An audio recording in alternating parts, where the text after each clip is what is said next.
नमः शिवाय। ओम नमः शिवाय।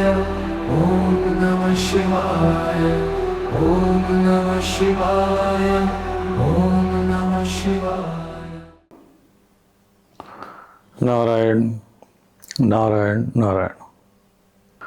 सभी श्रद्धालु पिछले समय से भगवद गीता पर जो हमने प्रवचन किए थे, तो पिछली बार आपने तीसरे अध्याय तक श्रवण किया था, परंतु उसमें कुछ वीडियो रिकॉर्डिंग आदि में कुछ समस्या रही है।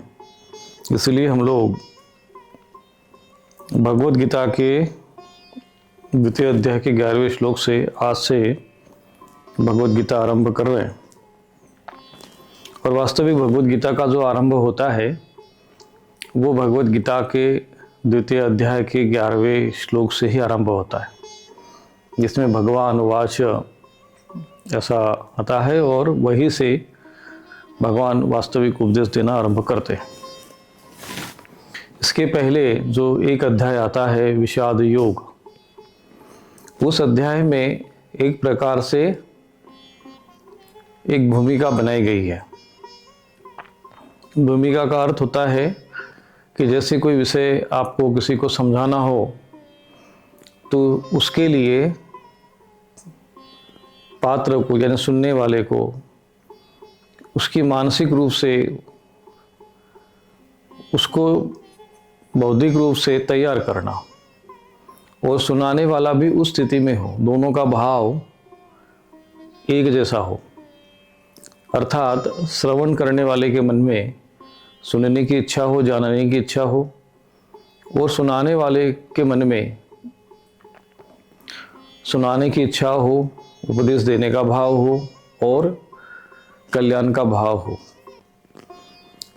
तो यादृशी भावना यस्य सिद्धिर्भवति तादृशी, जैसी भावना होती है वैसा उसका फल मिलता है। अर्जुन का उस युद्ध भूमि में जाना, फिर मोहग्रसित होना, फिर कई प्रकार के ऐसे तर्क कुतर्क करना जिससे कि वो युद्ध भूमि से अपने आप को पलायन करे। क्षत्रिय का धर्म होता है युद्धे च अपलायनम, युद्ध से न भागना एक क्षत्रिय का धर्म है। परंतु जो व्यक्ति मोहग्रसित होता है, विषाद से युक्त होता है, निराशा से युक्त होता है, शोकमय होता है, दुखी होता है, तब तो वो अपनी विवेक बुद्धि खो देता है और फिर वह कार्य करता है जो विपरीत बुद्धि के लक्षण होते हैं। विनाश काले विपरीत बुद्धि जैसे कहते हैं। और जब बुद्धि विपरीत हो तो फिर उसका संपूर्ण रूप से पतन और नाश होता है और वो अधर्म का आचरण करता है। परंतु अपने अधर्म के आचरण को भी वो धर्म सिद्ध करने का प्रयत्न करता है। उसके लिए वो तर्क कुतर्क देता है, ऐसे सिद्ध करता है जैसे वो बड़ा ज्ञानवान हो।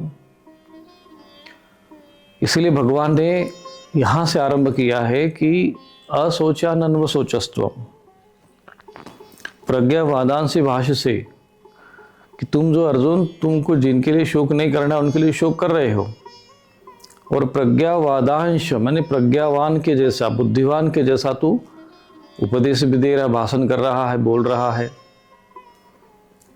तो भगवान कहते हैं कि ये तुम्हारे जो लक्षण है ये प्रज्ञावान के नहीं है। अर्थात व्यक्ति की जो भाषा है, उसका जो प्रवचन है, उपदेश है, केवल इस आधार पर उसे प्रज्ञावान नहीं मान सकते हैं, बुद्धिवान नहीं मान सकते। उसका आचरण भी वैसा ही दिखना चाहिए। भगवान कहते हैं कि गताशुंश नानु सोचंती पंडिता, जो पंडित लोग होते, ज्ञानवान लोग होते, प्रज्ञावान लोग होते हैं, वो शोक नहीं करते। जो चले गए और जो नहीं चले उनके लिए भी शोक नहीं करते। और तू शोक कर रहा है, इसलिए तुम इस समय न तो पंडित है, न ज्ञानवान है, न बुद्धिवान है। दुखी व्यक्ति शोकमय हो जाता है, मोहमय हो जाता है, तो कई तर्क कुतर्क करता है और अपना बचाव करने का प्रयत्न करता है। जैसे किसी को कोई अगर कोई शुभ कार्य करना हो और पता चला कि नहीं कोई किसी का पुत्र ही है, वो कहे कि नहीं मैं मिलिट्री में जाना चाहता हूँ, सेना में जाना चाहता हूँ। माता पिता अगर मोहग्रसित हो गए तो कहें अरे बेटा वहाँ जाने से क्या है, सब बड़ा कठिनाई होती है, बड़ा प्रताड़ना होती है, तू इकलौता है, कई तर्क कुतर्क देना आरंभ कर देगा। हमारा कौन देखेगा, तो तर्क कुतर्कों की कोई फिर तो कोई कमी नहीं होती। ऐसा नहीं कि जो अज्ञानी होता है, जो मोहग्रसित होता है, शोक मग्न होता है, उसकी वो एकदम बिल्कुल अज्ञानी रहता है, उसके पास तर्क कुतर्क कुछ नहीं होता, ऐसा नहीं है, उसके पास खूब भरमार रहती है। तो यहाँ पर अर्जुन की स्थिति वैसी है। परंतु अर्जुन जो है वो मूढ़ नहीं है। मूढ़ व्यक्ति क्या होता है कि जो उसने मान लिया कि नहीं ऐसे ही होना, भाई हम नहीं सुनते किसी की। अर्जुन मूढ़ अवस्था में नहीं था, अर्जुन मूर्ख भी नहीं था, केवल शोक मग्न था, मोहग्रसित हो चुका था, बस इतना ही था। अब मूढ़ व्यक्ति क्या होता है कि मूढ़ व्यक्ति कहेगा कि नहीं भाई अब नहीं जाना है, मतलब नहीं जाना है, तुम नहीं जा सकते हो, तुम्हारे लिए ये कोई हम बिल्कुल कह दिया तो कह दिया। अब मूर्ख व्यक्ति भी बिल्कुल स्वीकार ही नहीं करेगा, नहीं महाराज आप बिल्कुल गलत कहते हो, नहीं महाराज हम मानते ही नहीं है। अभी हम एक कार्यक्रम में गए, हमने कहा कि ये सब गाड़ना, सब की पूजा करना सनातन धर्म के अनुसार नहीं है, कहते हम नहीं मानते। अरे मैंने कहा भाई शास्त्र कहता है ये, बोले हम नहीं मानते। मतलब बस उसके दिमाग में बैठ गया वो कि नहीं हम नहीं मानते, मतलब नहीं मानते। तो वो मूर्ख व्यक्ति के लक्षण होते हैं। तो अर्जुन न तो मूढ़ था न मूर्ख था, वो ज्ञानवान भी था। उसने कई अच्छे तर्क भी दिए, शास्त्र का भी कहीं इधर उधर का उसने प्रमाण दिया। तो कभी कभी क्या होता है कि व्यक्ति के मन में, जैसे कि कोई ऐसे विषय है, जैसे कि हम लोग ये वर्ण व्यवस्था का विषय आता है, तो उस पर शास्त्र की बात, शास्त्र का विषय, शास्त्र की चर्चा करने के लिए वो तैयार नहीं होता। हम नहीं मानते भैया क्या लिखा है, नहीं हम, वो शास्त्रों का अर्थ भी जो अपने हिसाब से लगाना शुरू कर देता है। इसको कहते हैं विपरीत अर्थ। तो जब जैसा शास्त्र में कहा गया है वैसा ही ज्ञान हमें समझ में आ जाए, समझाया जाए, उसी को शास्त्रार्थ कहते हैं। और भगवत गीता एक ऐसा धर्म ग्रंथ है जो संपूर्ण जो है अध्यात्म से, धर्म से, मनुष्य के कल्याण के लिए जितने भी कल्याणकारी उपदेश है, सारे विषय है, उसका सबका सार है उसमें। और फिर कुछ ऐसे लोग जो स्वार्थी, जो थोड़े विद्वान भी होते हैं, वो उसके साथ छेड़छाड़ कर देते हैं। जैसे कि अभी ये इस्कॉन वालों ने देखा होगा, भगवत गीता यथारूप लिखा है कि हमने जो लिख दिया वही है, वही सही है। अब उसमें भगवान शिव जी की निंदा भी है, श्री कृष्णा कॉन्शियसनेस ऐसा कुछ उसमें शब्द लगा दे, श्री कृष्ण भावनामृत, जबकि इसका कोई शब्द है ही नहीं भगवत गीता में। वैसे उन्होंने अपनी मनमानी व्याख्या कर दी। तो जो ज्ञानवान नहीं होते हैं, जिनको संस्कृत का ज्ञान नहीं होता है, तो वो जो उन्होंने अनुवाद किया है, जो व्याख्या लिखी, उसी को सत्य मान लेता है। हाँ बात ठीक है भाई जो कह रहे हो, जबकि भगवत गीता में भगवान ने कई जगह समझाया है, कोई भेद नहीं है शंकर जी में, रुद्राणाम शंकर, उसमें शंकर, रुद्रों में शंकर में ही हूँ, यहाँ निंदा कर देते हैं।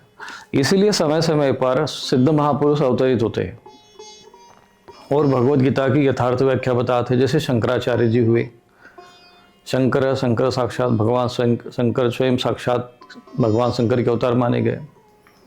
तो ऐसे महापुरुष वो बताना चाहते हैं कि भगवान कहना क्या चाहते हैं, भगवान के कहने के पीछे भाव क्या है, उद्देश्य क्या है, और उसको वो फिर शास्त्र के द्वारा, विद्वत्ता के द्वारा, प्रमाण के द्वारा उसको सिद्ध करते हैं।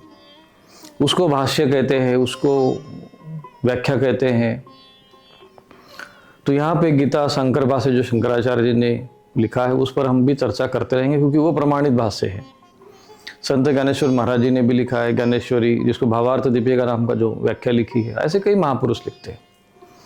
तो हम जब भगवद गीता की व्याख्या करेंगे या जो चर्चा करेंगे, तो उसके जो मूल जो श्लोक है, उसका अनुवाद, पदच्छेद होना आवश्यक है, यानी जैसे संधि विच्छेद होना आवश्यक है कि इसका अर्थ क्या है, फिर उसका अन्वय, फिर अन्वय का अर्थ क्या है, फिर उसका स्पष्टार्थ क्या है, और स्पष्टार्थ के बाद भावार्थ क्या है। ये ऐसे 4-5 क्रम जो है वो पूर्ण करने पड़ते हैं। तो गीता प्रेस की एक अच्छी पुस्तक भगवद गीता मिलती है पदच्छेद अन्वय सहित, तो आप उसको पढ़ सकते हैं। तो उस पर हम लोग अब उसी भगवद गीता से हम आपको उपदेश दे रहे हैं।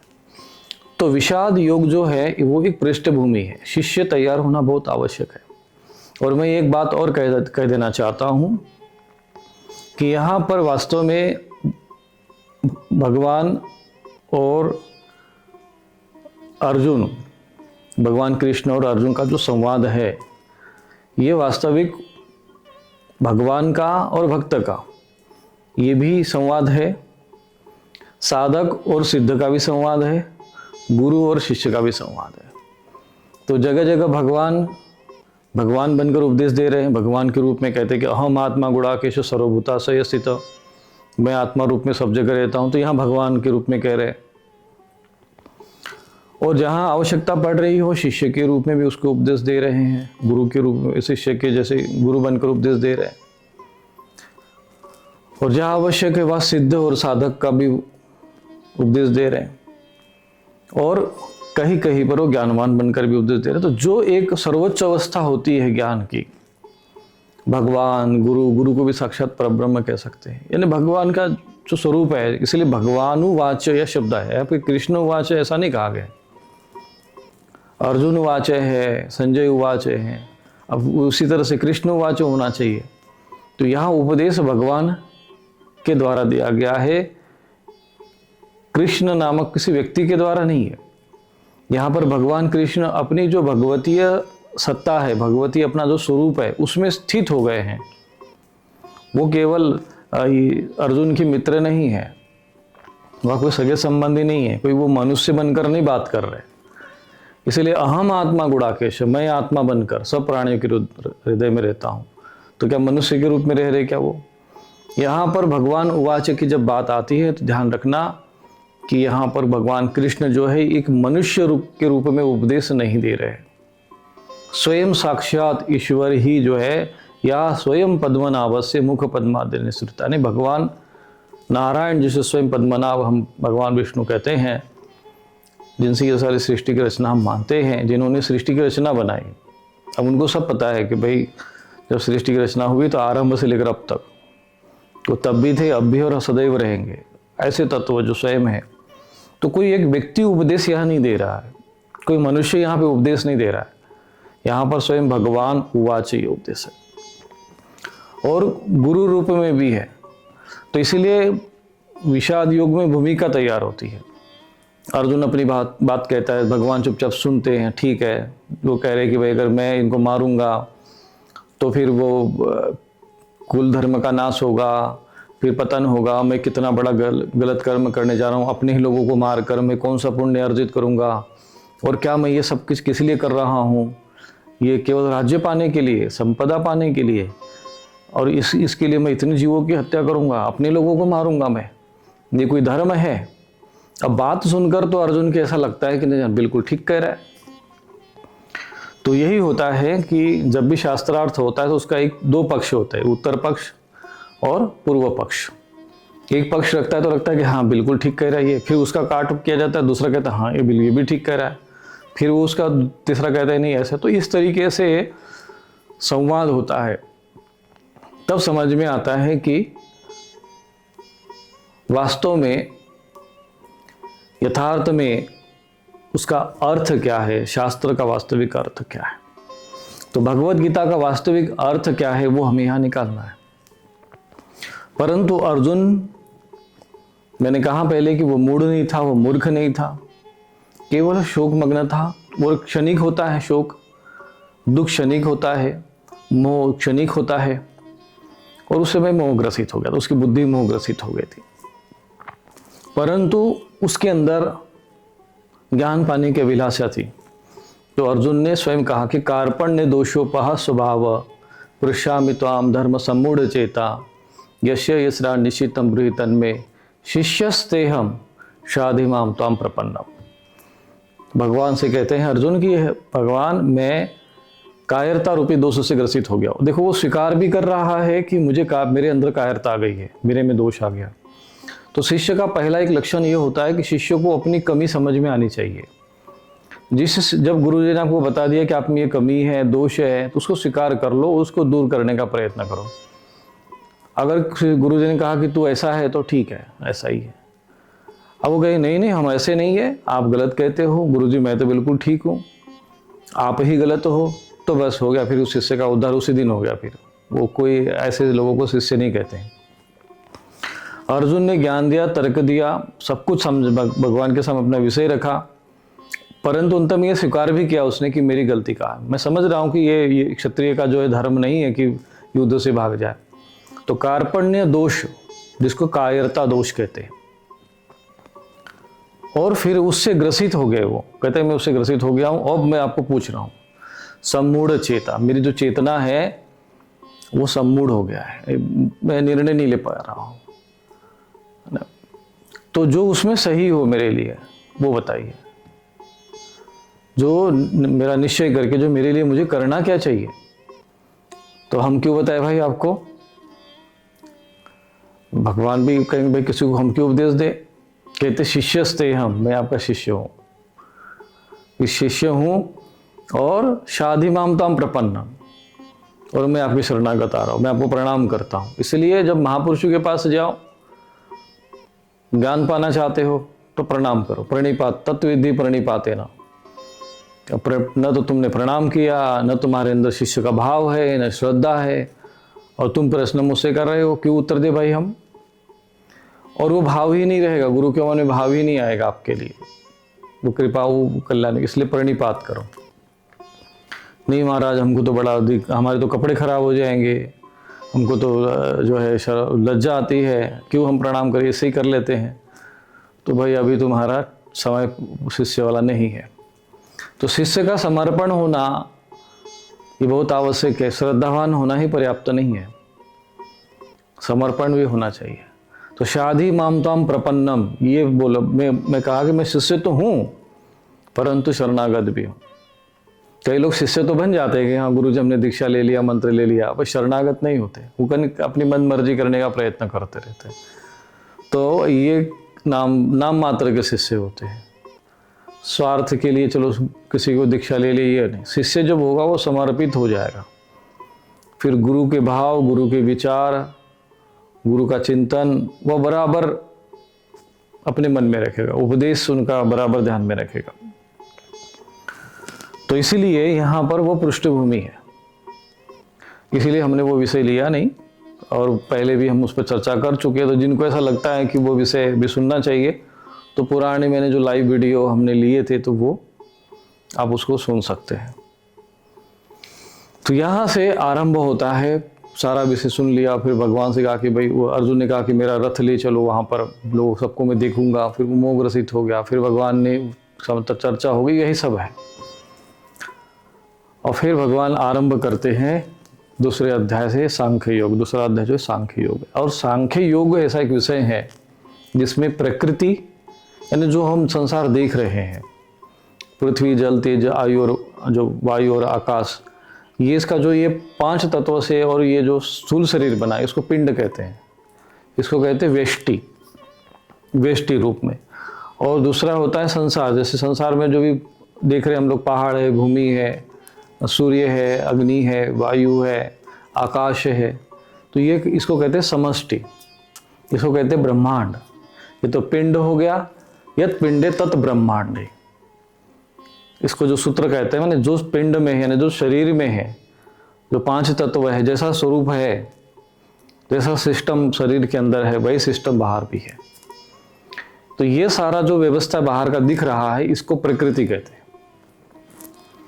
और जो प्रकृति को संचालित करता है, जो दिखता नहीं है परंतु होता है, जब प्रकृति जिससे निर्मित होती है, जिसमें स्थित है, जिसमें वो क्रियाकलाप कर रही है, उसको पुरुष कहते हैं, परमात्मा। उसी पुरुष को परमात्मा कहते हैं, उसी को हम लोग विराट पुरुष भी कहते हैं, जिसको हम लोग पुराणों की भाषा में नारायण कहते हैं। तो उसी पुरुष और प्रकृति का क्या संबंध है, और कैसे प्रकृति पुरुष के बीच में सारा सृष्टि और जितना भी संसार है इसको संचालित होता रहता है। तो ये जो विषय है प्रकृति के विषय में जानने को विज्ञान कहते हैं और पुरुष के विषय में जानने को ज्ञान कहते हैं। इसलिए ज्ञान विज्ञान सहितम, भगवद गीता में यहाँ पर भगवान कहते हैं कि मैं तुमको जो उपदेश दे रहा हूँ ज्ञान विज्ञान सहितम, ज्ञानम तेहम सविज्ञानम, विज्ञान के साथ में वो ज्ञान दे रहे हैं। तो यहाँ पर भगवद गीता में ज्ञान और विज्ञान दोनों है। ज्ञान विज्ञान आस्तिक्यम ब्रह्म कर्म स्वभावजम, ज्ञान और विज्ञान में आस्तिकता होनी चाहिए। तो यहाँ पर सांख्य योग है। तो सांख्य योग का जो आचार्य कौन है?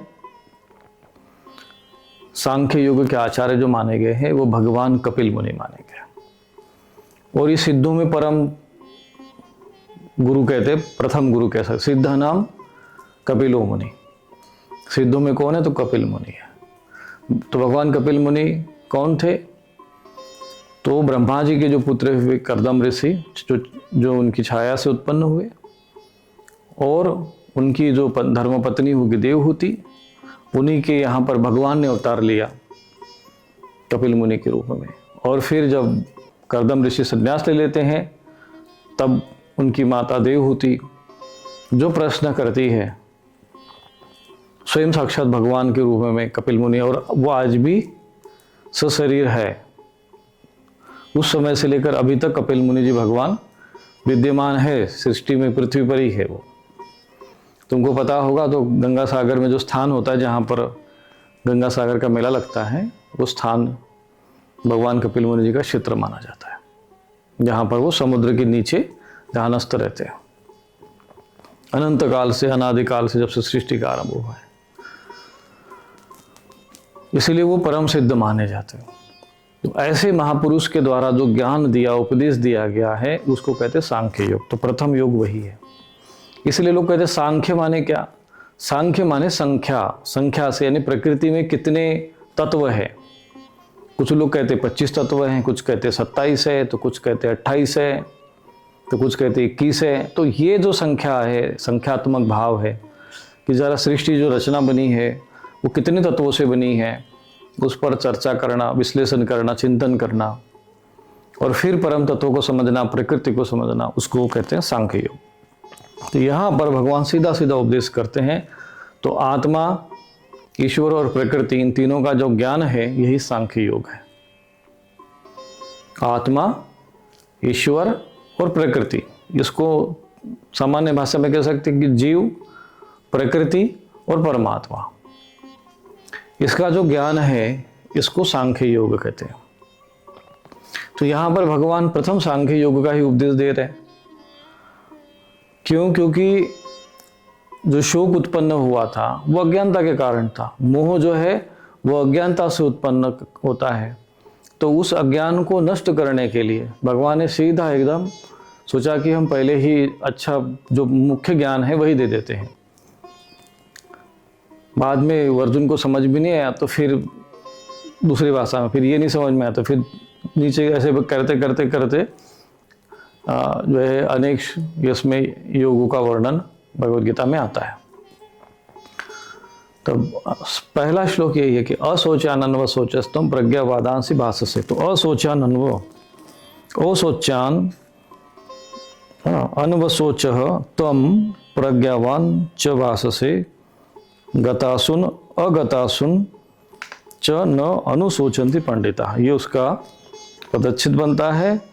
और यहाँ पर अनुवाद यहाँ पर दिया हुआ है कि त्वम असोचान सोचान अन्वसोचन च प्रज्ञावादान भाषसे गतासुन स गतासुन न पंडिता न अनुशोचन्ति। ये उसका अन्वय हो गया कि जो ज्ञानवान पुरुष है वो शोक नहीं करते, जो चला गया उसके लिए भी और जो अभी है विद्यमान उसके लिए भी ज़्यादा मोहग्रसित नहीं होते हैं, ज़्यादा आसक्त नहीं होते हैं और शोक में नहीं होते।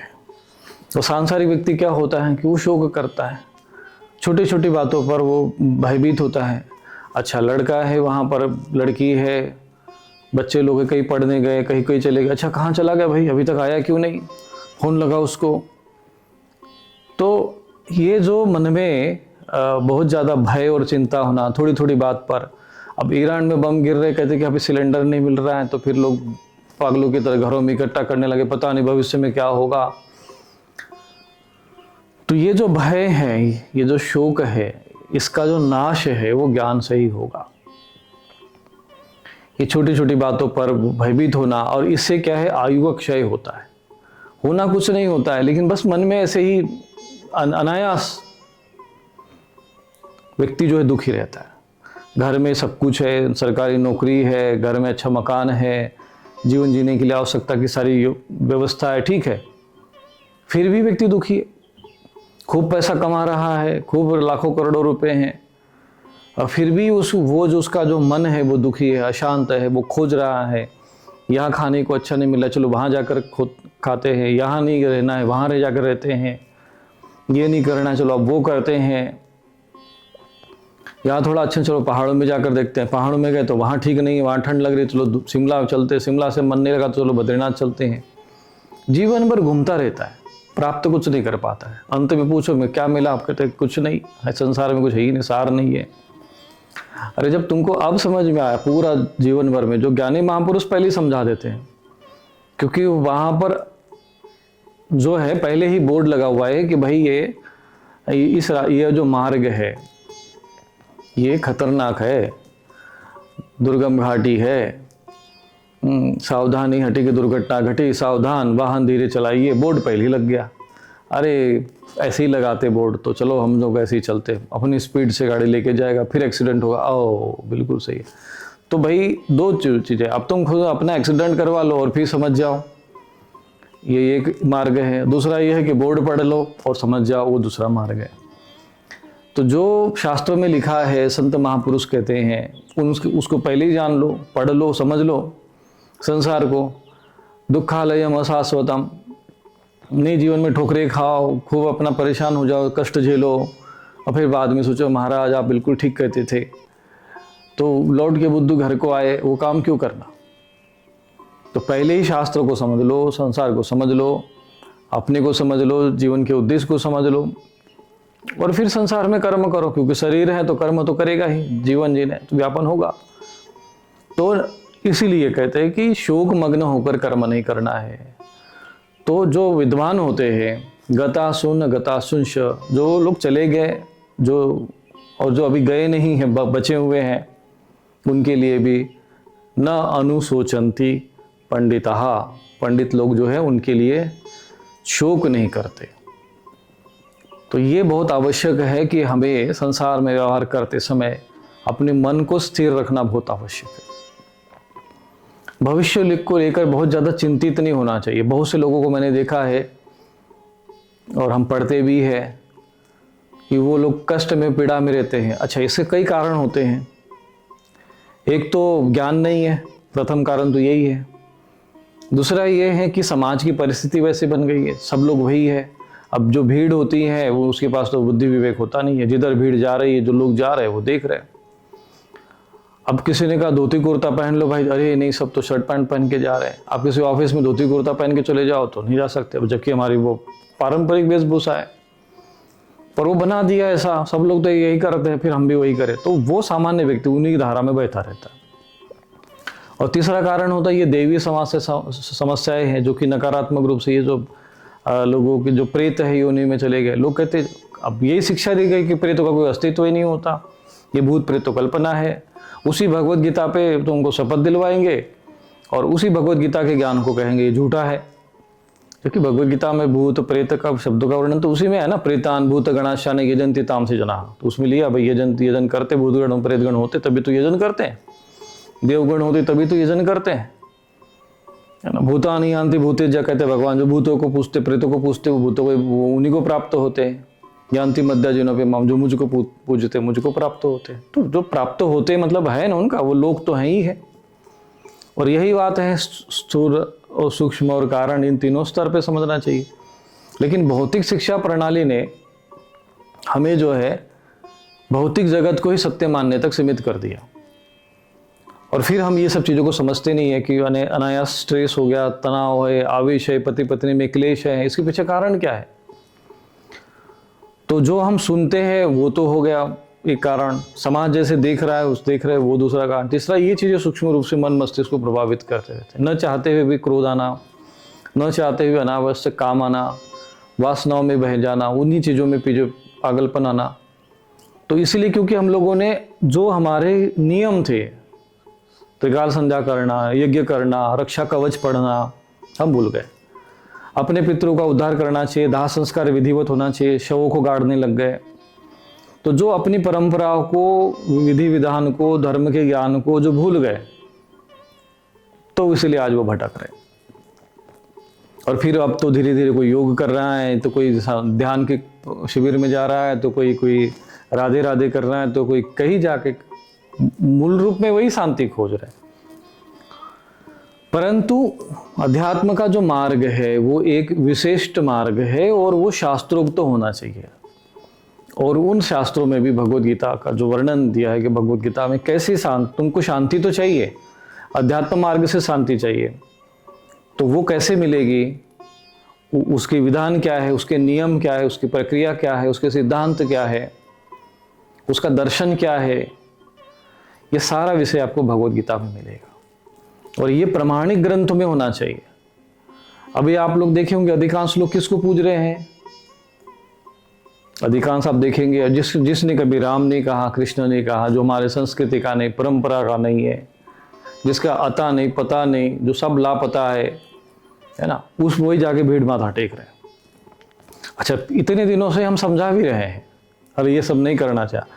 अब जब कोई ज्ञानी महापुरुष संत महात्मा तुम्हारे हित में धर्म का ज्ञान दे रहा है, क्योंकि वो अध्यात्म से जुड़ा हुआ है, धर्म को जानता है, ईश्वर को जानता है, कैसे उपासना करना चाहिए, शास्त्रों का उसने अध्ययन किया हुआ है, वो व्यक्ति समझा रहा है, वो नहीं हमको सुनना भैया। भीड़ किधर जा रही है, तो जाओ फिर भीड़ में भीड़ बनो। और भीड़ के पास तो कोई विवेक बुद्धि होती नहीं है, फिर वही माथा टेकते हैं। अब वो गड़ा मुर्दा है, सड़ा मुर्दा है, एक प्रेत है, एक पिशाच है, कि प्रेतराज है, मतलब प्रेतराज को पूज रहे वहां जाकर। तो ये आपको कई बात मैंने लाइव में समझाई कि ये सब अधर्म है। तो शास्त्रोक्त साधना पद्धति को आप अनुसरण करोगे तब आपको वो शांति मिलेगी जो आप चाहते हो, जो आप पूजा पाठ से, धर्म कर्म करने से जो प्राप्त करना चाहते हो, सुख शांति समृद्धि, जो भी आपका कल्याण चाहते हो, वो शास्त्रोक्त होगा। यह शास्त्र विधि उत्सुज वर्तते कामकार्थ न सिद्धि भवाप्नोति न सुखम न पराम गति। तुम शास्त्र विधि का उल्लंघन करते हो। भगवान कह रहे हैं यहाँ पर, भगवान ज्ञातवा शास्त्र विधानोक्तम कार्यम कर तुम यहाँ रसी। शास्त्र का विधान जानो फिर कर्म करो। अब तुम जिसको माथा टेक रहे हो, अब जैसे मैंने उदाहरण कई बार खाटू श्याम का दिया था मैंने कि भाई ये व्यक्ति कृष्ण तो है नहीं, फिर कहाँ से तुम कृष्ण मान के पूज रहे हो। बर्बरिक भी नहीं है, बर्बरिक होते तो वो भी बालक रूप में होते, और बर्बरिक की पूजा जो है वो एक ही स्थान बना हुआ है कुरुक्षेत्र में। तो ये कौन है? स्वाभाविक है कि ये एक छल है, कपट है कि भाई समाज के साथ छल करने के लिए रख दिया गया। अब ये बात समझना और समझाना दोनों कठिन है, क्योंकि भीड़ उधर ही जा रही है, धारा प्रवाह उधर ही बह रहा है। क्यों हो रहा है ये सब चीजें? तो क्यों? क्योंकि हम लोगों को धर्म का ज्ञान नहीं रह गया है, बताने वाले रह नहीं गए हैं। इतने साधु संतों में केवल एक ही हम ऐसे महात्मा हैं, साधु जो बचे हैं, जो आपको अधर्म कहाँ है ये सब चीजें सूक्ष्म रूप से समझा पा रहे। दूसरे तो बस अपना कथा सुना दिए, प्रवचन सुना दिए, जिधर जा रहा है जाने दो, गड्ढे में जा रहा है जाने दो, अधर्म का कार्य कर रहा है करने दो। अभी तक आप देखो ना, जिसको अब कई बाबा लोग ऐसे पूजे गए, किसी उनको जो हमारे संस्कृति के नहीं है, परंपरा के नहीं, उनके मंदिर में, शिव जी के मंदिर में उनकी मूर्तियां बैठा दे रही। अब जैसे उदाहरण में आपको दिया ना, साईं बाबा है, अब हमारे संस्कृति के तो है नहीं, परंपरा के है नहीं, जो राम ने कहा, कृष्ण ने कहा, क्यों हम पूजे भैया शिव मंदिर में उनको रखकर पूज रहे, साधु महात्मा देख रहे। तो ये समाज में अधर्म हो रहा है, फिर भी वो नहीं देखते नहीं। तो कहने का तात्पर्य ये है कि हमें शास्त्रोक्त साधना मार्ग का चुनाव करना चाहिए, और तब हमें वो शांति मिलेगी जिसकी हम लोग अपेक्षा करते हैं। तब हमारा कल्याण होगा, तब हमें सुख मिलेगा, तब हमें सफलता मिलेगी, और तब हमारी सदगति होगी। और यदि शास्त्र विधि का उल्लंघन करोगे, मनमाना आचरण करोगे और भीड़ भाड़ देख कर बस वही जाके किसी ने माथा टेक लिया तुम भी टेकने लग जाओगे, वह सड़ा मुर्दा है गड़ा मुर्दा है, कौन है, शास्त्रों में इनकी पूजा करना शास्त्र विहित है या नहीं है। दाह संस्कार करने की जगह हम लोगों ने शव को जो है गाड़ना आरंभ कर दिया, तो ये शास्त्र विधि युक्त है या नहीं है, इस पर चिंतन मंथन होना चाहिए। और यही सभाएं होती है भाई, संत सभा धर्म सभा, तो यही न है धर्म का विषय हो। ये सारे विषय बिल्कुल आज के समय में लुप्त प्राय हो गए, समाप्त हो गए। जो विषय हमें चर्चा करना चाहिए वो विषय पर चर्चा नहीं करना है। धर्म का ज्ञान यदि लोगों को देना चाहिए, धर्मशास्त्रों का ज्ञान देना चाहिए, वो नहीं देना है। व्यर्थ के विवाद खड़े करना, विवादों पर लगे रहना, समाज भी उसी में ही है। तो जब धारा आपकी बदल चुकी है, विपरीत बुद्धि अगर आपकी है, तो आपका कल्याण कैसे होगा, ये समझना बहुत आवश्यक है। इसीलिए भगवान यहाँ पर वो कहते हैं कि जो विद्वान गण होते हैं वो ऐसे, जो लोग चले गए उनके लिए भी शोक नहीं करते, जो है उनके लिए भी शोक नहीं करते, क्योंकि जो विद्वत्ता में जीते ज्ञानवान होते हैं वो उनका आचरण ज्ञानवान जैसा ही होता है। अब अर्जुन को समझा रहे भगवान बार बार उसी सांख्य योग के माध्यम से कि वो कहते हैं न त्वेवाहम जातु नासम न त्वम नेमे जनाधिपा न चैव न भविष्याम सर्वे वय मतः परम। ऐसा नहीं है। अब उसको समझाने का प्रयत्न कर रहे हैं कि ये लोग पहले नहीं थे, बाद में नहीं रहेंगे। और भगवान कहते कि नहीं, ये पहले भी थे, बाद में भी रहेंगे। ये अब इसलिए ये इनकी मृत्यु पर शोक मत करो। सर्वे वय मतः परम, ये हमेशा रहेंगे। यहाँ पर है न तो ऐसा ही है कि ये किसी काल में नहीं थे, और ऐसा भी नहीं है कि ये किसी राजा लोग बाद में नहीं रहेंगे, आगे भी इन सब में नहीं रहेंगे, ऐसा भी नहीं है। इसलिए ये समझना चाहिए कि बहुत से लोग क्या करते हैं, संसार के प्रति सोचते हैं, खूब धन इकट्ठा कर लेते हैं और फिर सोचते कि बस इतनी ही जगत है, इतना ही सब कुछ है, मरने के बाद कुछ होता ही नहीं है। और ये जो चीज़ें हैं, जैसा कि हम समझा रहे थे, ये चीज़ें भी हमारे जीवन को प्रभावित करती रहती है। जब हम अशास्त्रीय आचरण करते हैं, शास्त्र विधि का उल्लंघन कर रहे हैं, दाह संस्कार विधिवत नहीं कर रहे, सारे लोग प्रेत बन रहे। प्रेत बनेंगे तो हमारे मस्तिष्क को प्रभावित करेंगे, और जैसे वो प्रेत प्रभावित करते तो फिर जीवन में ये शोक मोह कष्ट बाधाएं उत्पन्न होती है। तो ऐसा नहीं है कि हम बाद में नहीं रहेंगे।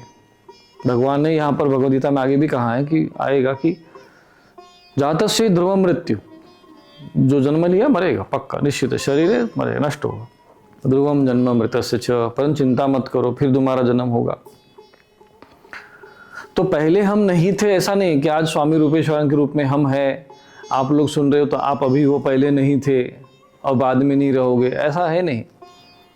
नहीं अब तो मर गए बाबा जी, भाई वो तो चले गए, सब चले गए। चले गए मतलब कहाँ चले गए? नष्ट नहीं हुए, नष्ट नहीं हो सकता है। इसलिए हमें ये समझना चाहिए कि शरीर नष्ट होता है और शरीर हम नहीं है, हम आत्मा है। और भगवान यहाँ ही समझा रहे कि यह आत्मा है, ये आत्मा रूप में पहले भी थे, आत्मा रूप में बाद में भी रहेंगे, और अभी भी आत्मा ही है।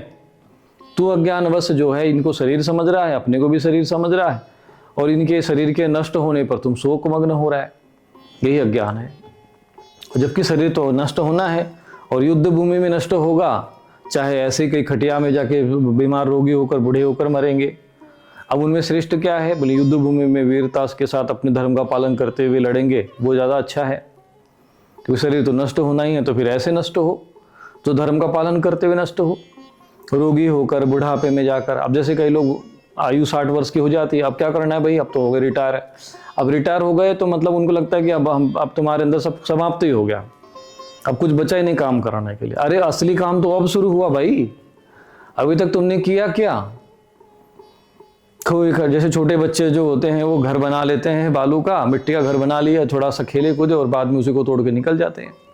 तुमने भी तो वही किया है, खूब परिश्रम करके घर ही तो बनाया है, मकान ही तो बनाया है, और फिर क्या होगा? कहते नहीं अब तो बस इसी में जाके सड़ के मरेंगे। फिर लोगों की कई जगह ऐसी हो रही कि सड़ी हुई लाशें निकल रही है, उसको देखभाल करने वो माता बच्चे नहीं रह गए, क्योंकि उन लोगों को ये पता नहीं है, ये भूल चुके हैं कि भाई इसके बाद भी वानप्रस्थ आश्रम है, उधर भी आगे जाना चाहिए। नहीं उसी में लगे, घर बना दे बस चिपक। कब तक रहोगे भाई, शरीर गल रहा है ना, ये समझ लेना चाहिए। नित्यम सन्निहितो मृत्यु, मृत्यु निकट आ रही है। कर्तव्यो धर्म संग्रह, धर्म का संग्रह करो, गंगा स्नान करो, प्रवचन सुनो। नहीं महाराज हमको कोई समझ नहीं, टीवी में देखेंगे अब ईरान में क्या हो रहा है, इजराइल में क्या हो रहा है, अरे वहां जाके बम गिर रहे, तुम आ जाके क्या करना, देखना क्या करो, तुम्हें ये देखना कि तुम्हारे साथ भविष्य में क्या होने वाला है। नहीं महाराज मर गए तो सब खत्म, अरे सब खत्म नहीं होता है भाई। भगवान यही समझा रहे कि ऐसा नहीं है कि न विवाहम जातु नासम, ये ऐसा नहीं है कि ये किसी काल में नहीं थे। ऐसा नहीं कि तुम लोग, ये बात केवल उनके लिए नहीं हो रही है, ये बात सभी के लिए है, तुम्हारे लिए भी है, मेरे लिए भी लागू हो रही है, जो सुन रहे हैं वो भी। ऐसा नहीं कि तुम पहले लोग नहीं थे, पहले भी थे, अभी भी हो, बाद में भी रहोगे, क्योंकि तुम लोग कौन हो, ईश्वर अंश जीव, अविनाशी, अविनाशी हो, तुम्हारी मृत्यु होनी नहीं है। केवल शरीर बदलते रखते हो, वासना से जीर्णानि, जैसे शरीर बदलते रहते, वस्त्र बदलते रहते, शरीर बदलते रहते। नहीं महाराज ये तो खत्म हो गया, अब तो बस मर गए तो सब समाप्त, अब तो घर नहीं, कोई मकान है, अरे उधर भी व्यवस्था है भाई, उधर भी लोक है, केवल यही लोक नहीं है। हमारी कभी मृत्यु होती ही नहीं है, केवल शरीर धारण, शरीर बदलते रहते, बस उसी को जन्म कहते, उसी को मृत्यु कहते, शरीर बदलता रहता है। वैसे हम लोग एक जगह से यात्रा किए, यहाँ से ट्रांसफर हो गया, वहां जाकर ट्रांसफर हो गया, जैसे होता है ना नौकरी में ट्रांसफर होते रहते हैं, ऐसे ट्रांसफर होता रहता है बस। मृत्यु किसी की नहीं होती, क्यों? क्योंकि आत्मा रूप में, हम सब आत्मा रूप में अविनाशी है, पर ज्ञान नहीं है, फिर कष्ट में हो जाते, अज्ञानता में फिर मोहग्रसित होते, इसी को सत्य मान के बैठ जाते। तो भगवान यहाँ पे कह रहे हैं कि न त्वेवाहम जातु नासम, ऐसा नहीं कि पहले नहीं थे, न त्वम नेमि जनाधिपाः, और या ये राजा लोग नहीं थे, तुम लोग नहीं थे, और ऐसा भी नहीं कि भविष्य में नहीं रहेंगे, तुम भी रहोगे, कौरव वाले भी रहेंगे, पांडव वाले भी रहेंगे। ये सुनाने वाले स्वामी रूपेश महाराज भी पहले थे, बाद में भी रहेंगे, सुनने वाले भी पहले थे और बाद में भी रहेंगे। ये है इसका अर्थ, ये पहले थे सब लोग, अर्थात थे मतलब क्या थे, किस रूप में थे। अब जैसे जो दिख रहे बुढ़ापे तो पहले था नहीं, अब बाद में ऐसे ही रहेंगे क्या, ये पितामह भीष्म द्रोणाचार्य ऐसे रहेंगे क्या? नहीं, ये तो शरीर है, द्रोणाचार्य सब भीष्म भी शरीर है, लेकिन जो असली जो है वो आत्मा है, जो पहले भी था, अभी भी आत्मा रूप में है, बस शरीर का ऊपर से शरीर के रूप में आवरण लग गया है, अंदर तो आत्मा ही है, और ये बाद में भी रहेगा। सर्वे वयमत परम न चैव न भविष्यामः, ये जो है ऐसा नहीं है, न च एव भविष्यामि, भविष्य में नहीं रहेंगे, ऐसा भी नहीं है। फिर क्या होता है, फिर कैसे होता है? फिर आप कह रहे हो कि नहीं ये हमेशा रहेंगे, मतलब ये होता क्या है, ये रहस्य बताइए। तो भगवान कहते हैं देहि नोस्मिन यथा देहे, देही शरीर में जैसे देहे कौमारम यौवनम जरा तथा देहांतर प्राप्ति धीरस तत्र न मुह्यते। देहि नोस्मिन यथा देहे कौमारम यौवनम जरा, कौमार मतलब कौमार अवस्था थी, जैसे शरीर में आपने देखा होगा, देह था, अब कौमार अवस्था आई, फिर यौवन अवस्था आई, फिर बुढ़ापा आया। तो तीन प्रक्रिया हुई ना, एक जैसे तो रहे नहीं, परिवर्तन हुआ कि नहीं हुआ? कहते हाँ हो गया। देहिनोस्मिन यथा देहे, देख लो ये देहिनोस्मिन, जैसे जीवात्मा, देहिनोस्मिन यथा देहे, देहिन किसको कहते हैं? आत्मा को। यहां पे देहिन अस्मिन, यथा देहिन अस्मिन देहे, तो यहां पर देहिन का अर्थ होता है आत्मा, जैसे आत्मा के शरीर, जीवात्मा के देह में। अब यह किसका देह है? जीवात्मा का, यानी हम लोग कौन है? जीवात्मा है। ये बात ध्यान रखना कि हम आत्मा है, हम आत्मा है, ये सोचकर जब तुम लोग सुनोगे ज्ञान, तभी तुमको कल्याण होगा, तुम्हारा कल्याण होगा, और तभी तुम्हारे समस्त शोक का और दुखों का नाश होगा। तो उसमें बालकपन आता है, यौवन अवस्था आता है, आपने देखा ना परिवर्तन हुआ कि नहीं शरीर में? बोले हाँ हो गया। तो फिर ऐसा है ना, जैसे ये कौमार अवस्था आ गई है, फिर कुमारावस्था भी चली गई, जो अवस्था आई वो भी चली गई, नहीं चली गई तब वो भी चली जाएगी, फिर वृद्धावस्था आएगी, प्रौढ़ावस्था आएगी, फिर वृद्धावस्था आएगी। परिवर्तन हो रहा है कि नहीं? बोले हाँ हो रहा है। तो फिर भगवान कहते हैं तथा देहांतर प्राप्ति, बोले जब जैसे ये बुढ़ापा आ गया, मृत्यु भी आ गई, तो नया शरीर भी मिलेगा, फिर नया शरीर तुमको मिलेगा। तथा देहांतर प्राप्ति, वैसे ही अन्य शरीर की प्राप्ति होती है। इसलिए जो धीर पुरुष जो होते हैं शरीर के इस तरह से युद्ध से भयभीत नहीं होते, सोचते कि चलो अब तो ये शरीर हो गया, ऐसा काम पूरा हो गया, युद्ध करते हैं, युद्ध हो गया पूरा, फिर नया जन्म ले लेंगे, फिर आगे कर्म करेंगे। तो कर्म का करने का जो ये क्रम है ये कभी टूटता नहीं है और ये चलता रहता है। पुनरपि जननम पुनरपि मरणम। कहेंगे महाराज ये कब तक चलेगा? अब ये भैया मेरे हाथ का काम तो नहीं है, तुम्हारे हाथ का विषय है। तुम चाहो तो इस जन्म को ही खत्म कर दो, तुम चाहो तो इसको लंबा खींचते रहो जब तक चाहेंगे। तुमको शरीर मिला है, मानव शरीर मिला है, वो इसलिए तो मिला है कि तुम इसका जो ये चल रहा है जो क्रम, इसको भंग कर दो, नष्ट कर दो। तो महाराज कैसे होगा? बोले हो गया ना गृहस्थ आश्रम, तो बोले अब वानप्रस्थ आश्रम में जाओ, संन्यास आश्रम में जाओ, ज्ञान की चर्चा करो, खूब तुम लोगों ने धन कमा लिया, बोले हाँ महाराज, बोले घर बना लिया, बोले हाँ महाराज, तो अब बोले उधर भी तुम जाओ, बुढ़ापा आएगा, क्या आएगा कि नहीं? बोले हाँ महाराज। मृत्यु आएगी? बोले हाँ महाराज। फिर घर रहेगा क्या तुम्हारा? बोले नहीं महाराज। नहीं बोले रहेगा, पर प्रेत बन के बैठे रहेंगे उसी में। तो यही स्थिति होती है, जो मोह ग्रसित व्यक्ति होता है वो बैठा रहता है एक बार। तो तुम लोगों ने जो आगे की जो प्रोसेस है वो तो फॉलो की नहीं, वानप्रस्थ आश्रम में गए नहीं, तुम लोगों ने संन्यास आश्रम की तरफ गए नहीं, शास्त्र का अध्ययन किया नहीं, सत्संग किया नहीं, महापुरुषों के पास समय व्यतीत किया नहीं, ज्ञान की चर्चा की नहीं, अपने आप को जाना नहीं। जो कुछ भी किया वो बाह्य जगत के लिए किया, संसार के लिए किया, शरीर की पूर्ति के लिए किया। अपने लिए क्या किया? आत्मा रूप में तुमने अपनी मुक्ति के लिए क्या किया? ये तो केवल शरीर के पोषण के लिए तुमने किया, ये तो शरीर की व्यवस्था के लिए था और शरीर तुम थे नहीं। अपने लिए क्या किया बताओ?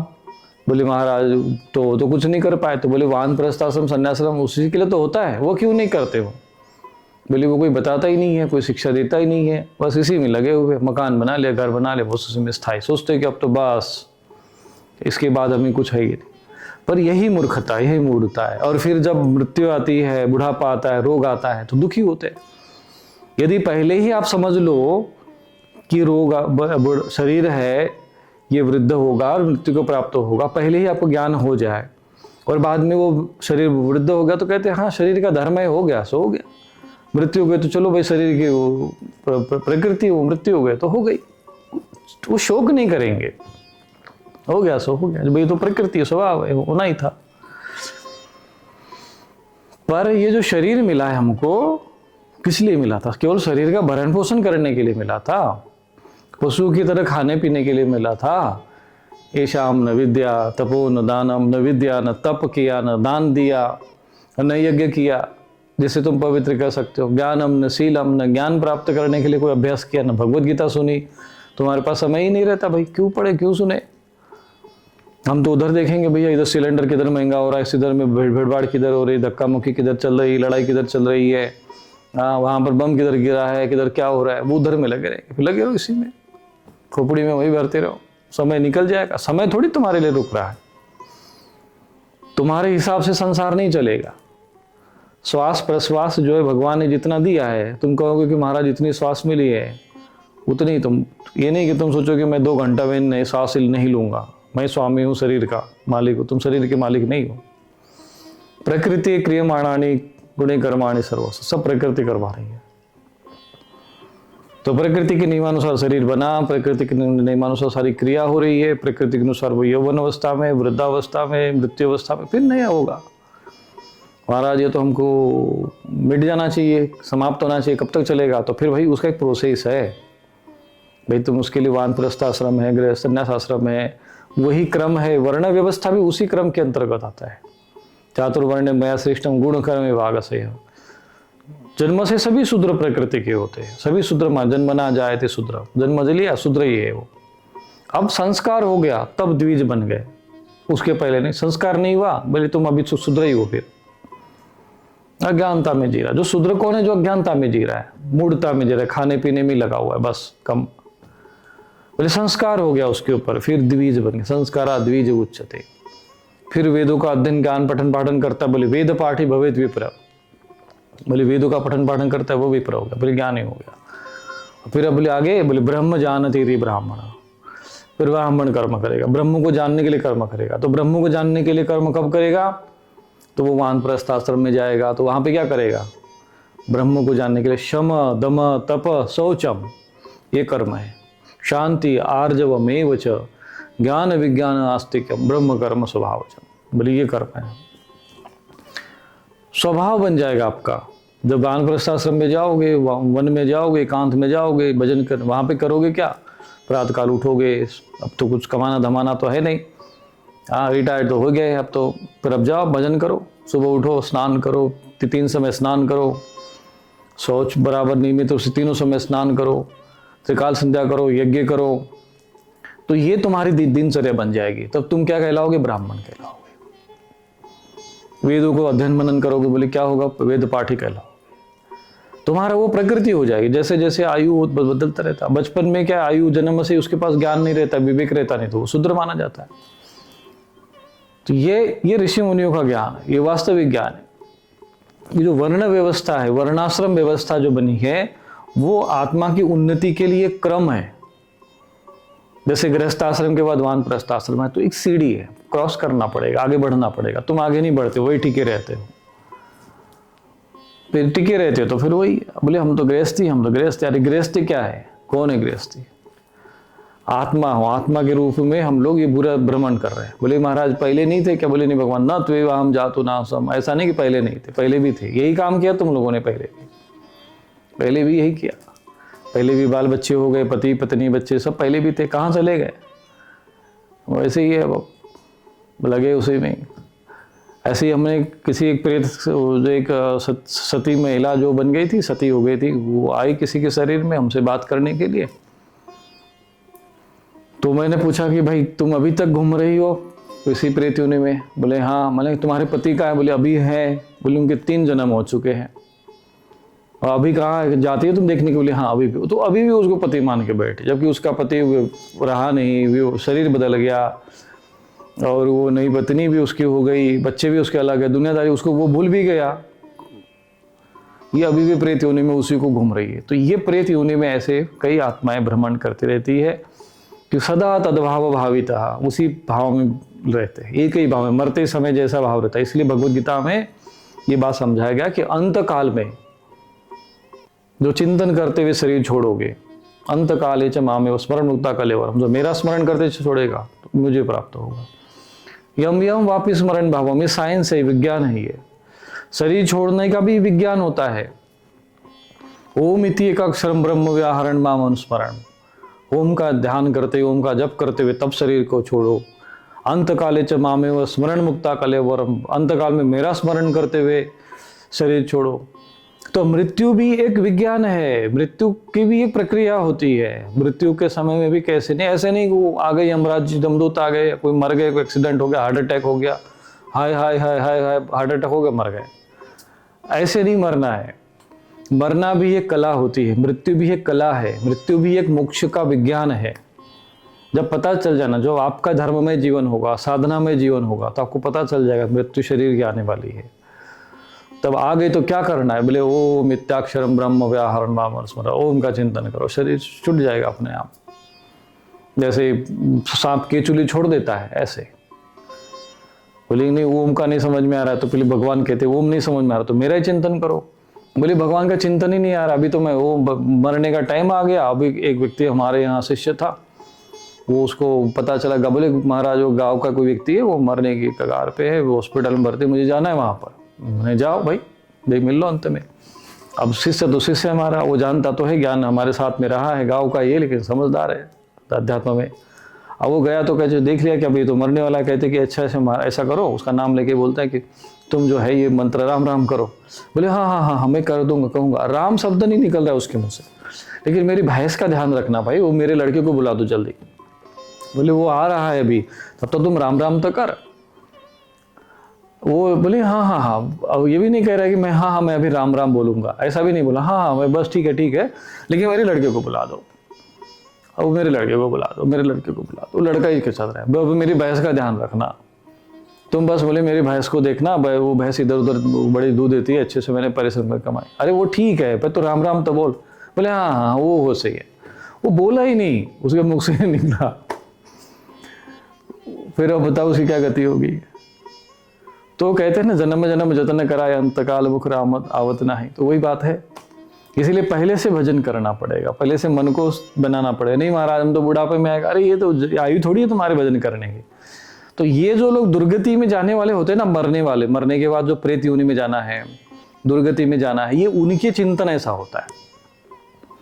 जो विवेकवान होता है, बुद्धिवान होता है, वो जानता है कि शरीर एक दिन छूटेगा, तो फिर उसके लिए मन में अंत काले क्या होगा, वो अभी से भजन करता रहता है, खूब चिंतन करता रहता है, अपना कर्म भी कर रहा है, उसे कर्म में कोई दिक्कत नहीं आती। अर्जुन को ज्ञान हो गया, इसका बाद अर्जुन ने युद्ध नहीं किया क्या? तुम्हारे कर्म में कोई समस्या नहीं आती है। पर ये जो मोहग्रसित लोग होते हैं ना, वो तुमको बताएंगे अरे तुम्हारी आयु नहीं है, तुम मत करो ये सब, तुम्हारी आयु नहीं है, बचपना तुम्हारा तो वही, अब तो युवावस्था है, ये सब क्यों कर रहे हो? क्योंकि ये प्रेत सिर पे चढ़े नहीं, क्या मरने के बाद इनको प्रेत बनना है। वो सोचते कि तुम भी प्रेत बन जाओ तो के मुक्त हो जाओ, इसलिए तुमको वैसे उपदेश देते हैं, वैसे समझाते रहते हैं। तो इसलिए जो है हमें ये चीजें समझना पड़ेगा कि भाई जो बात सत्य है, शास्त्रोक्त है, वो समझो। इसलिए क्रम के अनुसार आप चलोगे तो ये शरीर में ही आपको मोक्ष मिल जाएगा, इसी शरीर से मुक्ति मिल सकती है। यदि तुम्हारे पास, जैसे परीक्षित के पास 7 दिन थे, तो उसने अपना 7 दिन कैसे बिताया अंतकाल में? ऐसे अंतकाल का जो तुम्हारा समय है, अंतिम समय में है, वो तुम्हारा भगवतमय होना चाहिए। इसलिए रिटायरमेंट हो जाए तो कहीं जाकर अपना फ्लैट लेकर और अपना टाइम पास करो, फिर सिलेंडर भी लेके आओ, फिर उसके लिए भी लाइन लगाओ, फिर भोजन बनाओ, इस चक्कर में नहीं पड़ना। किसी ऐसे स्थान पे चले जाओ जहाँ एक समय भोजन मिल जाए किसी तरह से, और अपना समय, बाकी समय अपना भजन में निकल जाए। तीनों समय स्नान, तीनों समय त्रिकाल संध्या, बाकी समय में अपना शास्त्र का अध्ययन, और फिर खाली समय जब मिला तो अपना बस ध्यान करो। कोई फोन नहीं, कोई रिश्तेदारी नहीं, कोई संबंध नहीं, और केवल परमात्मा का चिंतन। भाई कर लिया ना, गृहस्थाश्रम में खूब कर लिया ना, हो गया ना, 60 साल दे दिया ना, अभी बचे तुम्हारे पास कितना पता ही भी नहीं चलेगा, 10 साल है 5 साल है, भगवान जाने। अब जो भी है वो अपना उसमें लगाओ। अब फिर जो युवावस्था है, बोले युवावस्था है तो फिर तुम अभी से तैयारी कर लो, कर्म भी करो, महामनुस्मर युद्ध च, भगवान का भी स्मरण करो, समय पर अपना पूजा पाठ करो, दोनों समय अपना कम से कम त्रिकाल संध्या करो, दोनों समय अपना जप करो। नहीं महाराज हम तो जाते हैं फलानी जगह पे, किसी बाबा के जाके माथा टेक लेते हैं, वहाँ चादर चढ़ा देते हैं, वहाँ गड़े मुर्दे को पूजते हैं, सड़े मुर्दे को पूजते। बोले ये सब मत कर, ये मरने के बाद तुम भी वैसे ही जाओगे, फिर प्रेत योनि में जाओगे, जिसको पूजोगे वही जाओगे ना। भूतानी अंति भूतेज्या, ये सब नहीं करना है। देवताओं की उपासना करो, ध्यान करो, चिंतन करो, जो भगवद गीता में जो योग बताया गया है, जो उपासना पद्धति बताई है, ये धर्म है। ये धर्म नहीं है जो आजकल प्रचलन में चल रहा है, जिधर भीड़ भाग रही है। ये सब ऐसी ही प्रेतों वाली भीड़ है, ये सब इधर मत जाना। इस तरीके से जब तुम्हारा मन बन जाएगा तो जीते जी मुक्ति का अनुभव होने लग जाएगा, ज्ञान हो जाएगा, तो ब्रह्मनिष्ठ हो जाओगे, आत्मनिष्ठ हो जाओगे। और फिर बाहर की अगर घटनाएं घट भी गई, कुछ भी हो गए, तो उतने शोक मग्न नहीं हो जाओगे। भगवान यहाँ पे कहते हैं ना अनुशोचंती पंडिता, वो ज्ञानवान हो जाओगे, पंडित हो जाओगे। पंडित मतलब जाति से पंडित नहीं होता है। अब जाति से पंडित होते तो फिर यहाँ भगवान ने कहते हैं कि जो जाति से जो किसी घर में जन्म लिया वो पंडित होता है। भगवान यहाँ उनको पंडित नहीं कहते, पंडित कहते हैं ज्ञानाग्नि दग्ध कर्माणम, भगवद गीता में ही कहा भगवान ने, तमाहु पंडितम बुधा, उनको पंडित कहते हैं। पंडित का मतलब यह नहीं कि जो तुमको तिलक लगाता है, घंटी बजाता है, आरती करता है, उसको पंडित नहीं बोलते। पहले जो पंडित होते थे ऐसे ही जो पूजा पाठ धर्म कर्म करते थे, उनका जीवन शुद्ध, आहार विहार, एक समय भोजन करते थे, तपस्या करते थे, फिर वो मंदिर में अपना पूजा पाठ भी करते थे, तो वो पंडित होते थे। अब ये है पंडित की कॉपी है, बस पंडित नहीं है। पंडित का बस बाहर का रूप बना दिया, तिलक पलक लगा लिया, धोती कुर्ता पहन लिया। आचरण पंडित का नहीं है। आचरण कब होगा? जब तो उनके जीवन में एक समय भोजन करेंगे, तपस्या करेंगे, शम दम तप शौचम, 3 समय वो स्नान करेंगे, 3 समय त्रिकाल संध्या करेंगे, कम से कम वो 1000 गायत्री मंत्र का प्रतिदिन जप करेंगे, और अशुद्ध आहार नहीं ग्रहण करेंगे, एक समय वो भोजन ग्रहण करेंगे, जो स्वेच्छा से किसी ने दे दिया तो उसी से अपना खर्चा चलाएंगे, संतुष्ट जीवन जिएंगे, वो ब्राह्मण होता है, वो पंडित होता है। तो पंडितों के जैसा आचरण करेगा वो पंडित है। नहीं उधर दक्षिणा किधर आएगी उसी में लगा हुआ है, किधर से किधर दक्षिणा आएगी, भाई इतनी दक्षिणा लेंगे तो काम चलेगा, नहीं तो नहीं चलेगा, तो वो पंडित नहीं है, वो पुरोहित है। जैसा भी कर्म कर रहे ठीक है, कर्मकांडी है, कर्मकांड कर रहे हैं। पंडित बड़ा शब्द है, इसलिए भगवान ने यहाँ पर पंडित शब्द का उल्लेख किया है। ना अनुशोचंती पंडिताः, अपंडिताः में सब लोग आ गए ना, सभी के लिए तो बात हो रही है। तो पंडित किसी जाति का नाम नहीं है, पंडित किसी व्यक्ति का नाम नहीं है, ये ऐसे व्यक्ति, ऐसे समूहों का नाम है जो विद्वान होते हैं, जिनको आत्मज्ञान हो गया, जिनको ब्रह्म ज्ञान हो गया। ज्ञानाग्नि दग्ध कर्माणम, जिनके कर्म जल गए, ज्ञान की अग्नि इतनी धधकती उनके हृदय में कि उनके सारे कर्म भस्म हो जाते। तम आहु पंडितम बुधाः, तब उसको पंडित कहते हैं, भगवान कहते हैं। अब तुम लोग किसको पंडित कहते हो?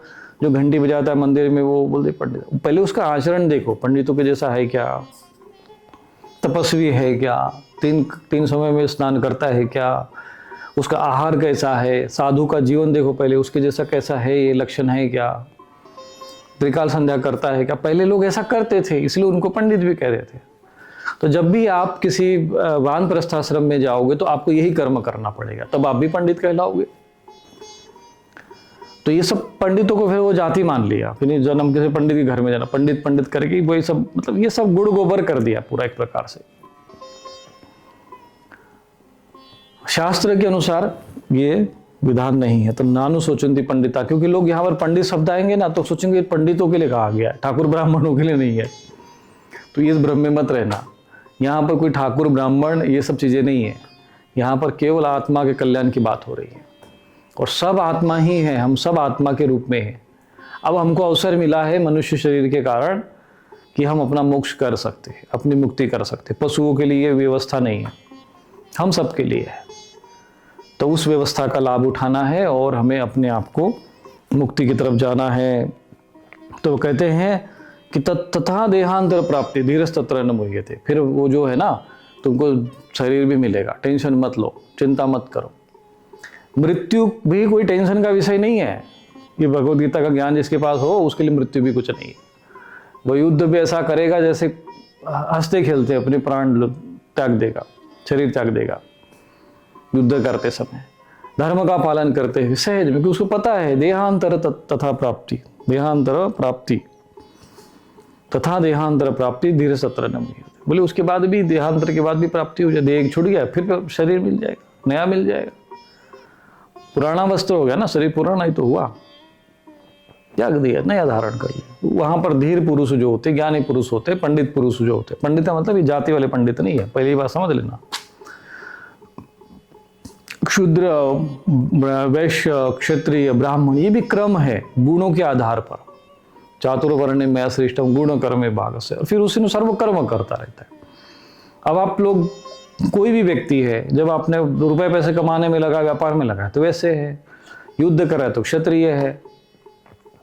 जो ये सब नहीं, त्रिकाल संध्या नहीं कर रहा है, संस्कारवान नहीं है, ऐसे ही अपना जीवन जी रहा है, बस परिश्रम कर रहा है किसी तरह से बस पेट भरने के लिए, तो शूद्र है। और फिर वो वानप्रस्थाश्रम में चला गया और फिर कोई जाके पूजा पाठ, ये सब चीजें नहीं है। कोई मोहर नहीं है कि तुम पैदा हो गए तो तुम ब्राह्मण ही क्षत्रिय, ऐसा कुछ नहीं है। ये तुम्हारे गुण और कर्म के आधार पर तय होता है कि तुम किस वर्ण के हो, किस आश्रम में हो। वन में रह रहे हो, आश्रम में रहे हो, तपस्या कर रहे हो, तुम ब्राह्मण हो। जितनी भी साधु सन्यासी तपस्या साधना करते हैं, पूजा पाठ करते हैं, वो सारे ब्राह्मण हैं, क्योंकि वो ब्रह्म कर्म कर रहे हैं। जो युद्ध कर रहा है वो क्षत्रिय हो गया। वैश्य कर्म कर रहा है, जो व्यापार और खेती वेती में लगा, वो पैसे में लगा, भैया पैसे कमाना है, घर बनाना है, खेती करना है, ये करना वो करना, वो वैसे हो गया। और जिसको ये सब कुछ नहीं करना है, अपना ऐसे लगा है बस कहीं से रोटी मिल जाए, कहीं कोई काम मिल जाए और अपना पेट भर ले, वो सो जाए बस खा पी के, उसको कोई मतलब नहीं है, तो वो शूद्र हो गया। ऐशाम न विद्या तपो न दानम ज्ञानम न शीलम न गुणो न धर्म, ये लोगों की बात है, उसमें कुछ नहीं होगा ये सब चीजें। ते मृत्यु लोग वो भी भारत होता मनुष्य रूप में मृगाशय, तो ये पशु की तरह जीवन जीते हैं। तो जिसके जीवन में ये गुण नहीं, धर्म नहीं, कर्म नहीं, ये पशु की तरह खाना पीना लगे, वो सब शूद्र है। और यही यथार्थ व्याख्या है भगवद गीता में। शास्त्र के अनुसार तुम जब अध्ययन करोगे गहराई के साथ में, तो ये चीज मिलेगा। ये क्रम है, आत्मा के विकास के क्रम है। एक मनुष्य शरीर में आप चारों वर्णों के क्रम जीवन जी सकते हो। अगर मनुष्य के शरीर तुमको मिला है तो तुम शूद्र प्रथम जन्म से हो तो शूद्र हो गए। सब जन्म ना जाए थे शूद्र, सब शूद्र जन्म से हो गए। अब तुम आगे बढ़ गए, कमाने धमाने लग गए, नौकरी व्यापार में लग गए तो वैसे हो गए। अब तुम्हारे अंदर क्षत्रियत्व का भाव आया, मैं समाज और राष्ट्र की रक्षा करने के लिए मैं कुछ करूँ तो क्षत्रिय हो गए। फिर तुमने लगा कि नहीं ये सब बेकार चीजें छोड़ो, ये सब दुनियादारी, भजन करते, तपस्या करते, भगवान की भक्ति करते, तो तुम ब्राह्मण हो गए। फिर क्षमा दम तप शौचम में तुम उसमें लग जाओगे। फिर ज्ञान विज्ञान आस्तिक्यम हो जाओगे, ब्रह्म में लग जाओगे। ब्रह्म जानति इति ब्राह्मण। हाँ, तो एक व्यक्ति जो है वो एक जन्म में एक शरीर, मनुष्य शरीर में शूद्र भी हो सकता है, वो वैश्य भी हो सकता है, वो क्षत्रिय भी हो सकता है, वो ब्राह्मण भी हो सकता है। अब आप इसका उदाहरण प्रत्यक्ष, ऐसे कई उदाहरण शास्त्रों में उपलब्ध है। ऋषभ देव जी के 80 पुत्र जो है वो ऋषि बन गए, और विश्वामित्र जी स्वयं ऋषि बन गए क्षत्रिय धर्म का पालन करने के बाद। तो जिसको जो संस्कार हो गया, संस्कार द्विज उच्चते, फिर आपको जो संस्कार मिल गया, भाई तुम्हें कोई क्षत्रिय कर्म करना है तो क्षत्रिय वाला संस्कार हो गया तुम्हारे ऊपर, तुमको क्षत्रिय का ज्ञान मिल गया। व्यापार करना है तो उसका संस्कार हो गया, तुम व्यापार करो भाई। तो ये क्रम से हम लोग आगे बढ़ते हैं। और जब आप वानप्रस्थाश्रम में जाते हो, क्योंकि ये तो वानप्रस्थाश्रम किसके लिए है? वानप्रस्थाश्रम कौन, किस में कौन जाएगा वानप्रस्थाश्रम में? वानप्रस्थाश्रम जो बनाया गया, 4 आश्रम बनाया ना, 4 वर्ण, वर्ण आश्रम व्यवस्था, वर्णाश्रम व्यवस्था। तो 4 वर्ण 4 आश्रम किसके लिए बने हैं? किसी को है ना, हमारे संस्कृत वर्णाश्रम व्यवस्था, वर्णाश्रम व्यवस्था की शब्द आता है, वर्णाश्रम व्यवस्था का उल्लंघन नहीं होना चाहिए। तो वर्णाश्रम व्यवस्था किसके लिए बनी है? और जो गृहस्थ है वही ना वानप्रस्थाश्रम में जाएगा, और जो वानप्रस्थाश्रम वाला वही संन्यास में जाएगा। कहेंगे महाराज हो तो जो सीधे जो ब्रह्मचर्य आश्रम से संन्यास आश्रम में जाते, बोले ये विशिष्ट आत्माएं होती है जो अपना पहले कर चुके होते, जान चुके होते, फिर वो नया जन्म मिला तथा देहांतर प्राप्ति हो गई। अब साधना करते करते करते अब बिल्कुल वो एकदम नजदीक पहुंच गए, दुनियादारी गृहस्थी सब कुछ उन्होंने भोग लिया था। अब वानप्रस्थाश्रम में चले गए, संन्यास आश्रम में चले गए। अब वो योग भ्रष्ट, मतलब योग को पूर्ण प्राप्त नहीं हुए। तथा देहांतर प्राप्ति, यहाँ पर जो आ रहा है ना, तथा देहांतर प्राप्ति, जो हमें 13वां श्लोक में, फिर नया शरीर मिला।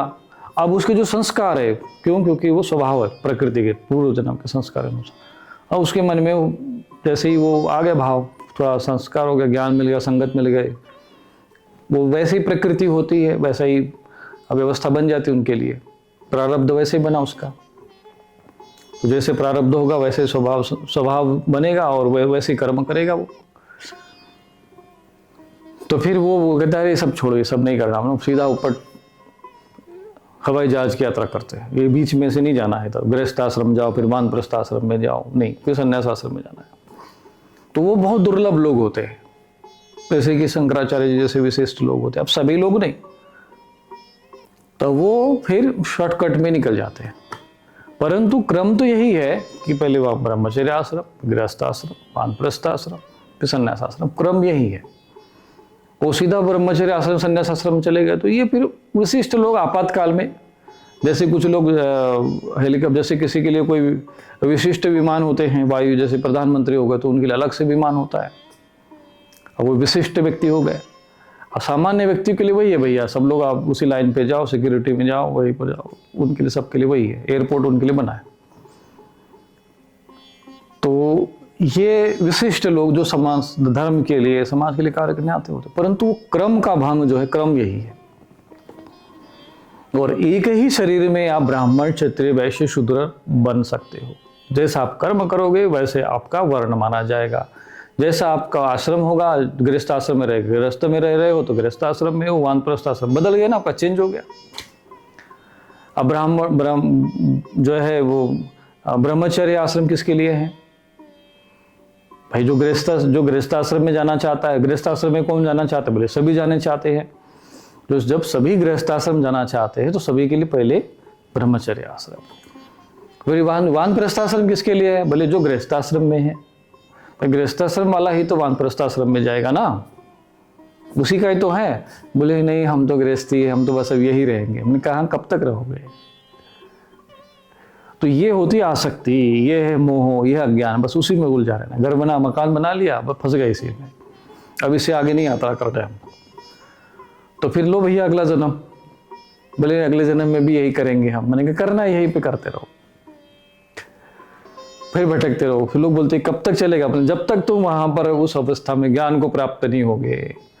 ज्ञानात मुक्ति ही ज्ञानाग्निदग्ध कर्माणम तमाहु पंडितम गुना। जब तक तुम पंडित नहीं बन जाओगे, ज्ञान की अग्नि के द्वारा तुम्हारे कर्म का नाश नहीं होगा, तब तक तुम्हारे साथ यही सब लगा रहेगा। पंडित बनना पड़ेगा और सभी को बनना है। पंडित एक अवस्था है, और जब तक तुम पंडित नहीं बनोगे, ज्ञानी नहीं बनोगे, ब्राह्मण नहीं बनोगे, ब्रह्मनिष्ठ नहीं बनोगे, आत्मनिष्ठ नहीं बनोगे, आत्मा को नहीं जानोगे, आत्मा को स्वयं को मानोगे नहीं, अपने अनुभव नहीं करोगे, ये चक्र चलता रहेगा, घूमते रहोगे। तथा देहांतर प्राप्ति धीरस तत्र न मुह्यते। अगर तुमको लगता है कि चलो भाई नया जन्म मिल ही जाएगा, फिर जलते रहेंगे, भैया तुम उसमें पशु भी बन सकते हो, कहाँ जाओगे किधर जाओगे, वो सिस्टम भगवान का है, तुम्हारे हिसाब से कुछ है ही नहीं है। तुम्हारे लिए एक सीमित जो है कर्मण्यवाधिकारस्थे, तुमको कर्म करने का थोड़ा सा अधिकार दे दिया है। मां फलेषु कदाचन, तुम सोचोगे नहीं हमको ऐसा फल मिलना चाहिए, हम तो अभी यहाँ से जाने के बाद हमको यमराज जी क्या नहीं ले जाना, भाई यमलोक मत ले जाना, प्रेत लोक नहीं जाएंगे हम, वो तुम्हारे हाथ में नहीं है। इस व्यवस्था ऐसा बना, सिस्टम ऐसा है। इसलिए परतंत्र जीव जो है ना, कहते हैं स्वतंत्र वही है जो आत्मज्ञानी है। आत्मज्ञानी महापुरुषों के लिए कहते हैं कि आत्मसंतुष्ट तस्य कार्यम न विद्यते, और उसके लिए कोई विधान नहीं, कोई कार्य नहीं है। आत्मा में जो स्थित हो गया उसके लिए कोई कार्य नहीं है। वो अलग बात है कि ज्ञानी महापुरुष कभी कर्म का त्याग नहीं करते, कर्म करते रहते। संसार में लोग संग्रह के लिए, परोपकार के लिए करते रहते, उन पे कोई पाबंदी नहीं, वही स्वतंत्र है संसार में, बाकी सब परतंत्र है। तुम्हारे राष्ट्रपति, प्रधानमंत्री सब बंधे हुए हैं। आत्मज्ञानी ही स्वतंत्र है, क्योंकि मन के वश में है वो लोग। आत्मज्ञानी के मन में वश में है, मन जो है उनके वश में है। मन को वश कर लिया वही स्वतंत्र है। जो मन के वश में है वो तो भाई किसी न किसी के वश में तो हो, तो फिर कैसे स्वतंत्र कैसे हुए? स्वतंत्र का अर्थ होता है मन तुम्हारे हिसाब से चले। नहीं महाराज अब तो आज तो मन कर रहा है कि मैं, मन कर रहा है ना तुम्हारा, तुम थोड़ी कर रहे हो, मन कर रहा है। मेरा मन कहता है, मेरे मन में ऐसा चल रहा है, मेरे मन में ऐसा है। अरे तेरे मन में है ना, वो तेरा मन ऐसा कर रहा है, तुम तो नहीं कर रहे हो। तुम नहीं कर, तुम्हारा मन तुमको लेके घूम रहा है, यहाँ वहां दौड़ा रहा है, भगा रहा है। तो ये जिस दिन तुम्हारे मन में, जब तुम आत्मा उस मन पर तस्याहम निग्रह मन ने, अर्जुन कहता है मन को चंचल है उसको भगवान कहते हैं अभ्यास तो कौनते वैराग्य न चुकियते।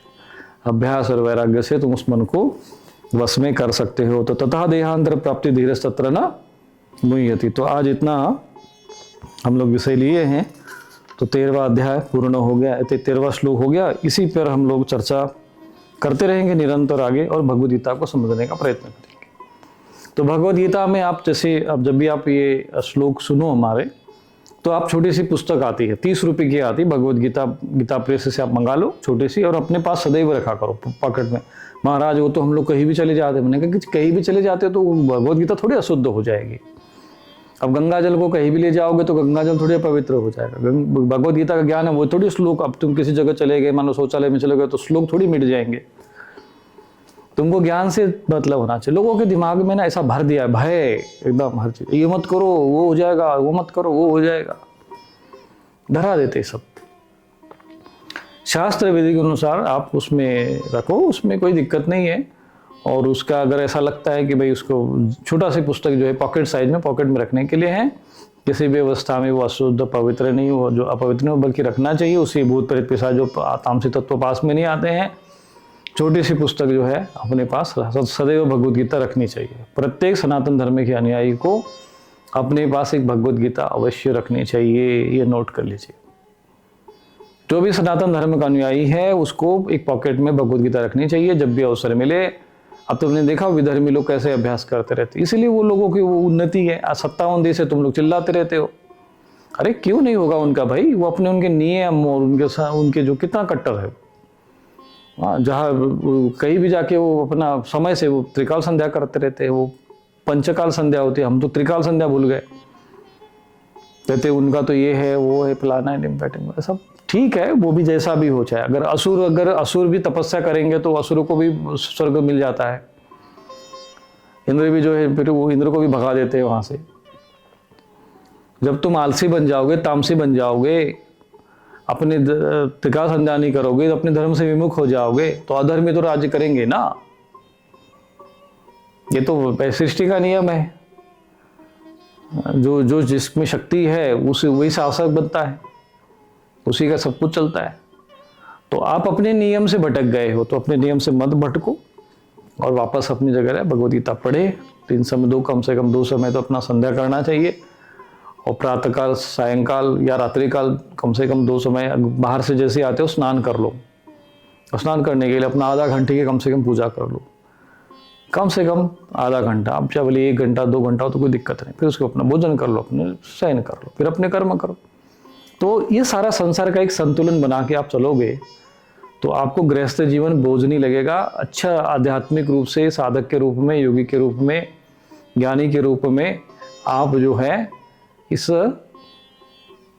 जीवन को आप जी सकते हो। और जैसा कि मैंने कहा, आगे आने वाले समय में इस विषय पर हम चर्चा करेंगे। और ये भगवद गीता में जो विषय आया है, अब इसमें जो भगवद गीता पर जो अर्थ महापुरुषों ने भी कहे हैं, यहाँ पर जैसा भी इसमें जैसा जैसा अर्थ आया है, जो जो व्याख्या आई है, उसी पर भगवद गीता यदि कोई जान लेगा, समझ लेगा, तो फिर अन्य कोई धर्म ग्रंथ विशेष समझने की आवश्यकता नहीं पड़ती है। गीता सुगीता कर्तव्य के मन शास्त्र विस्तरे, तो इसमें अन्य फिर शास्त्र को पढ़, क्योंकि एक वही वेदों का ही सार, उपनिषदों का सार भगवद गीता में वही सब विस्तार है। अन्य ग्रंथों में एक ही बात को एकम सत विप्रा बहुधा वदंती, सत्य एक ही है, लेकिन उसको ज्ञानियों ने अनेक रूपों में कहा है। क्योंकि अनंत है, व्यापक है, तो उसको अलग अलग रूपों में कहा है। जैसे नदी की धारा है, गंगा जी की धारा है, बह रही है। अब जिसको जहाँ अच्छा लगा वही गंगा जी नहा लिया, वही नहा लिया, अब वही हर हर गंगे हो गया। अब जहाँ भी नहाए तो गंगा जी में, काशी में नहाओगे तो भी गंगा जी में नहाओगे, बंगाल में जाके भी काली घाट पे नहाओगे तो भी गंगा जी में नहाओगे, अब बलुआ घाट पे भी नहाओगे तो भी गंगा जी में नहाओगे। तो गंगा जी धारा है, प्रवाह है, जिसको जैसा घाट है वही नहा ले। तो धारा एक ही है, एक ही विषय, एकम सत्य एक ही है। उसी को अनेक महापुरुषों ने अलग अलग जगहों पर अलग अलग भाव से, अलग अलग भाषा में, अलग अलग स्थान में, अलग अलग समय में उसको कहा है। इसीलिए उसमें कोई विशेष तो बाकी जो ये जो भगवद गीता है, ये शाश्वत ज्ञान है भगवान का। स्वयं भगवान ने इसका उपदेश दिया है, इसलिए इसको भगवान उवाच कहते हैं। और वो सारा विषय भगवद गीता में यदि कोई समझ ले तो उसको कोई धर्म और अध्यात्म के लिए फिर यहाँ वाकई भटकने की आवश्यकता नहीं पड़ेगी। वो पंडित हो जाएगा, ज्ञानवान हो जाएगा, चिंतन करेगा। समाज किधर जा रहा है ये महत्वपूर्ण नहीं है। समाज तो भीड़ के पास बुद्धि कहाँ होती है, वो तो जिधर धक्का लगता है उधर चल देते हैं। विवेकवान व्यक्ति जो होता है वो अपना मार्ग स्वयं चुनता है, और उसके लिए वो चिंतन मनन करता है, शास्त्र अध्ययन करता है, सत्संग करता है, संत महापुरुषों के शरण में जाता है, उनको सभ्यता से संस्कार वहाँ पर सेवा करता है, वहाँ आचरण करता है और परिप्रश्न करता है, और फिर वो निर्णय करता है जीवन में कि हमारे लिए क्या श्रेष्ठ है। और अर्जुन भी यहाँ पर भगवान से यही कह रहे कि मेरे लिए जो श्रेष्ठ है वो आप मुझे मार्ग दिखाइए। तो ये इस प्रकार का जो एक दिव्य उपदेश है, जिस पर हम लोग प्रतिदिन, अभी मैंने विचार बना लिया है कि कम से कम 1 माह तक, या जब तक ये भगवद गीता का पूर्ण विषय पूर्ण नहीं हो जाता है, ये प्रतिदिन जो है हम लोग भगवद गीता के श्लोक लेते रहेंगे। तो आज इतना ही।